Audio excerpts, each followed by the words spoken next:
Hundreds of cozy games have already launched in 2026, but which ones are actually worth your time and money? Today, we're not just going to listen to my opinion, we are going to find out using cold, hard facts.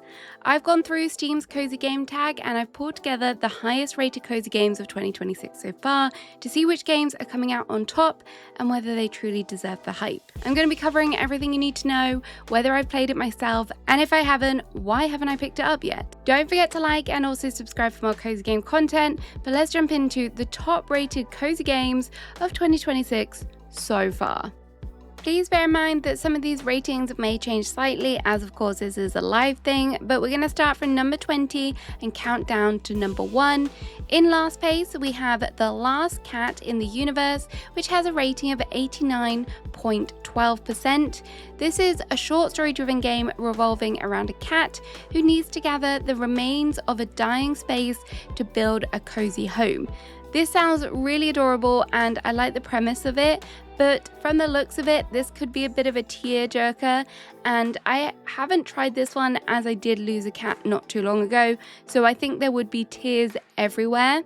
The reviews here, however, do speak very highly of the story here, and perhaps the gameplay might not be as good, but you can expect this one to take around 3 hours to complete if you are after kind of a short game. This one costs £6.99 or $6.99. The next game was released at the beginning of May, and this is The Greening. This one has a rating of 89.14%, and it is a short and wholesome game about reviving a desolate land, hence the name. At $4.99 or £4.29, this lower cost is going to reflect the lower amount of time you are going to get out of the game. I haven't played this one for myself yet, but the reviews are praising the game for its relaxing gameplay, satisfying loop, and good upgrade system. There is also a lot of love for the fact that this has been created by a solo dev. There have been a few complaints, however, about the game's optimization, meaning it may not run well on all computer systems. Hopefully that is something that they are working on. Looks like this one will be one to try if you have a few hours to spare also. At number 17, we have Bobo Bay, and I have this one sitting in my game library, but I will be honest, the main reason I haven't started or gravitated towards it as of yet is the graphics, and the reviews do warn potential players that it is quite grindy, but if you can get past all of that, this has a cute premise as it's a cozy pet simulation game, which I do think is something that is lacking in the cozy gaming space, and here you raise, train, accessorize, and breed new generations of pets. You can improve the town, visit randomized islands, and compete in events. This one is slightly more expensive than the previous two at $24.99 in US dollars or $19.99. Its current rating though is 89.81%, so it's nearly creeping into the 90s. Another game is also at that 90% rating is Piece by Piece. There was 2 games that released around the same time with this title, and this one is the puzzle platformer version. And if you're thinking that sounds like a jigsaw game, you are correct. This is a platformer where you get to clear 100 handcrafted levels where you need to fit the pieces together. I've played similar puzzle games to this before, for example Paper Trail, which was good, but in that one you fold the pages, but it's quite a similar premise. And sometimes these sorts of games can look simple, but they do end up being quite challenging. And from the reviews, it does appear that that is the case here too. But despite that, the other reviewers do praise it for its innovation. Having played similar games, I probably won't be rushing to try this one, but if it does end up in the sale, I may purchase it, especially because it's Steam Deck verified, and that is where I like to play most of my puzzle games. At number 15, we have Virtual Cottage 2. This is the sequel to the very popular Virtual Cottage. If you're not aware of this series, it is kind of a co-working game where you can customize your very own cottage. It comes complete with daily tasks and a built-in productivity tool. This type of game is always going to be quite niche and probably not for everyone, but it has received hundreds of positive reviews so far, and it also has a rating of 89.95. A lot of people are praising this for how much better this is from the original, which I kind of would hope. Also with a rating of 89.95 is Shantytown, which is a diorama building game. I do love these types of games, but this one doesn't have a so polished appearance as some of the other famous ones. If you want a building game where everything is kind of not perfect and you can kind of find the beauty in everything you build, then Shantytown might be the one. I think the appealing thing about this one for me is that it kind of focuses on stacking things as well, which isn't something that is always encouraged. It currently has 321 very positive reviews, and the players love the peaceful gameplay and the ability to get creative, but there is also a puzzle element with Shantytown, so you don't get stuck deciding what to build next, which is always one of my problems. After reading the reviews, I think this one is going to be a definite purchase for me.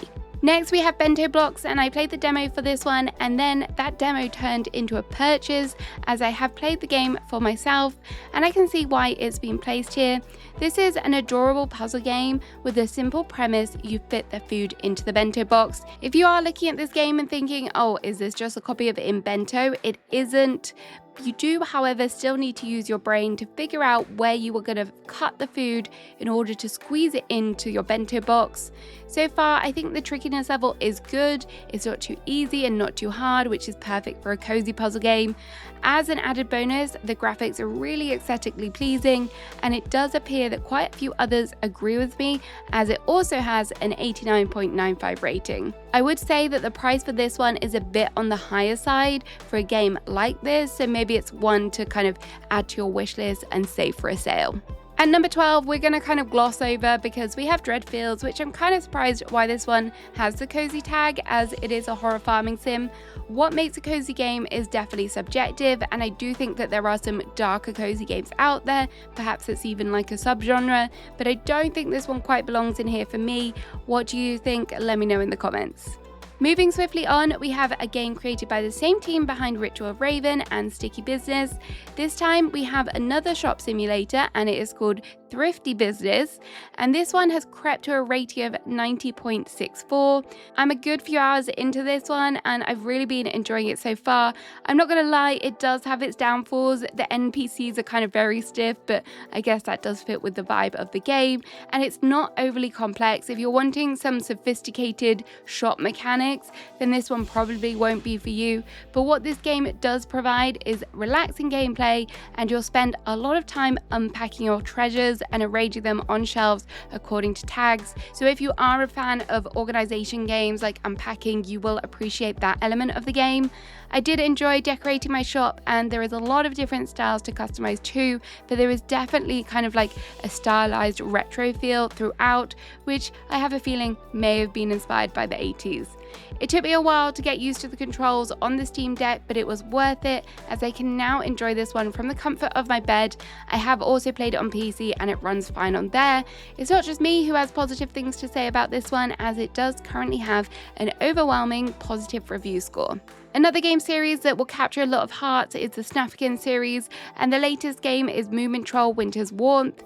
After enjoying Snufkin Melody of Moomin Valley, this one is definitely on my list to play. I just haven't got round to it yet. A friend of mine has enjoyed this one. She did say it was a bit darker than expected, but it's still good, and the reviews do kind of mirror that. Even though a lot of players will probably be playing this one for the nostalgia, I don't think you have to have watched the TV shows to enjoy them. Some players have been critical that gameplay is a bit simple and at points a little bit repetitive, but I don't think that that will put me off, as I do want to continue to kind of finish the series. Moomin Troll Winter's Warmth is £16.75 or £15.99 at full price, but do keep your eyes out for this one, as I've seen discounts on the game already. It's currently rated at 90.68%. Number 9 is an idle game, and I do try to avoid these, but I quite like the premise of this one, and I kind of think that it has more to offer than just your standard idle game. This is Birdwatching Notebook, and you can create your own birdwatching spot and take photos when your new avian friends arrive. From reading the reviews, a lot of people have fallen in love with the aesthetics, the chill gameplay, and of course the birds. I think it takes a lot for idle games to really wow people, so I am surprised it's managed to achieve a rating of 90.92%. Birdwatching Notebook has a price tag of $9.99 in US dollars. For years, I've been on the hunt for the perfect cozy cooking game, and I did have some high hopes for Kuroniko Bowl Up. I have tried and tested this one as well, and there is a video on my channel if you want to see how I got on. I found that this one did offer some cooking mini games, which I do enjoy. They did feel a little bit familiar and were a little bit simple though. At times, the gameplay loop can feel a little bit repetitive as well, so just bear that in mind. The story did break up the gameplay for me, and the running of the shop and the head-to-head battles were a nice addition too. Visually, this probably isn't my normal go-to style for a cozy game, but it did offer something vibrant and fun, which kind of did match up with the whole kind of feel of the game itself. For the gameplay and the hours of content, the price is quite fair in my opinion at $11.99, and the rating for this one is 91.89%.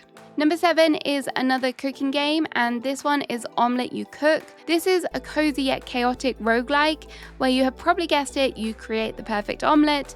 Things get a little bit harder as you try to balance your customer's taste with the conveyor belt. As much as I love to get my adrenaline levels up once in a while when I'm gaming, I'm not sure that this is a cozy cooking game that I'm after, but despite that, it does have a rating of 92.08% and it's priced at £10.33. Let me know if you've tried this one. I'd be curious to hear what the reviews are like from you guys. I'm still on the fence though. Another overwhelmingly positive game is Scriptorium, Master of Manuscripts, which was released in April. This is a highly creative game set in the medieval period. In the story mode, you are able to take commissions to make illuminated manuscripts. If you want to, you can get creative and just create your own designs from scrap. After watching some of the footage, I can see why people love this. The assets do appear to have lots of potential and there is seemingly endless options. The only downside for me for this one, and probably why it's gone a bit under my radar, is that the medieval theming probably isn't my favorite. If you love a decorating game, then this one will be a unique one to try, that's for sure. Now we have Lost and Found Co. This is another game I keep meaning to play, but I haven't had the time yet, and the overwhelmingly positive reviews are staring at me telling me to click buy. This one is a hidden object game, and I don't mind a hidden object game from time to time, but I think what has tipped me over the edge with this one and why I think it seems so appealing is the graphics and kind of the solving of the puzzles as well. A lot of the reviews do seem to confirm my feelings for the game, and a lot are saying that this isn't just your standard hidden object game, which is good to hear. The ratings for this one are currently at 92.43%, and with 2,000 reviews, I think that's pretty impressive.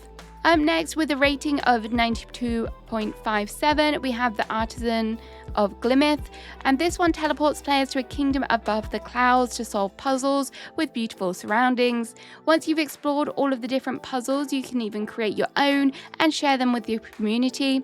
Players have praised the progression for this one, the amount of content for the price, and despite it being a puzzle game, its cozy attributes, like the ability to skip harder puzzles, which I do appreciate. I have seen quite a few comments about it being quite demanding on PC players, however, it is Steam Deck verified, which doesn't quite stack up for me, but hey. Number 4 is our cheapest game at just $3.99 or £3.39. This is another puzzle game with a 92.79 rating. You might look at this and think it does look a bit darker, and you can thank the monochrome design for that, but the reviews do suggest that this is deceiving and you will find the puzzle soothing. The game has over 40 unique puzzles and the playtime is quite short. I'm just going to put an AI disclosure in here as they have listed this on their Steam page. The developer has said that they've used it for a small portion of the code and for translation purposes, so I will leave that up to you to decide if that is something that you agree with or not. Next, we have a multiplayer game where you can birdwatch with your friends. This is the aptly named Flock Around, and if you loved games such as Pokemon Snap, you may find this quirky game just as appealing. Again, this one is a bargain at just £3.99, meaning you can enjoy this one with your friends. The reviews definitely are praising the birds in this one. It just seems that birds seem to get really good reviews, it appears.